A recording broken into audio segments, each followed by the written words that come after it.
I'm Matthew Morley, junior biblical studies major. I was born in San Diego, but my parents currently live in Ireland. They're missionaries there. The times in my life when I've needed hope have always been around transition.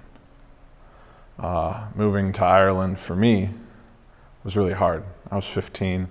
I didn't want to go. And then when I came here for school to Point Loma, that was also a hard transition. And then more recently, over the summer, I went on the Loveworks trip to China. And going there, it brought up all this stuff that I was feeling. I became anxious and depressed and super hopeless. When you feel like you don't have hope, it leads you to a dark place. You feel like you're trapped. For me, that meant that I was stuck. I didn't have a way out. Didn't have a good way out, at least. I feel like our mind is always able to find a way out, but some of the ways out aren't healthy and aren't good. I felt like I needed to stay there because if I didn't, I was failing someone.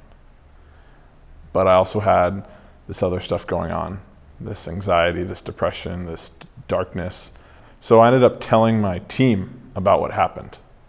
Not just my team, but also the people that were there, the missionaries. And so they helped. I was able to talk to them. But even then, it still got a little bit darker to the point where I had to ask for more help. And I ended up going to see a counselor there, which helped a lot. And then eventually I had to go home. But even after that, normally when I encounter places of despair in the past, it's always, why God? Why am I here? But this time it was different. It wasn't why God, it was, God, I'm here, do what you want with me. Lead me where you want me to go, because I don't know what I'm doing. I know you called me to these places, but I don't know if I'm doing what you want me to do. It was just me reaching out for God instead of me asking why. Over this past semester, I've read a book for one of my classes. And one of the things that highlighted is the fact that Jesus is someone who's there in the midst of pain and suffering and darkness.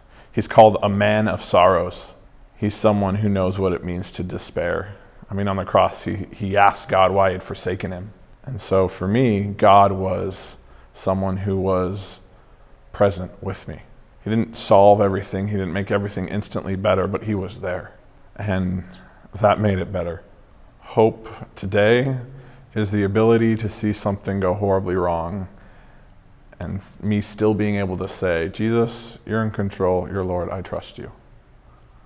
It's knowing that no matter what happens, God's going to use even the bad for good. Those bad things can't override God's will. That's what hope is for me. Hope is definitely something I've clung to. One of the passages that I love in Zechariah talks about how we're prisoners of hope, how God calls out to them and says, return to the fortress. He's basically saying, return to me, you prisoners of hope. This picture, this word picture of being a prisoner of hope instead of a prisoner of darkness and despair. And then in that, returning to God. I think the part that people forget about is that it's easy to look back on all that I've been through and say, yeah, I could see where God was.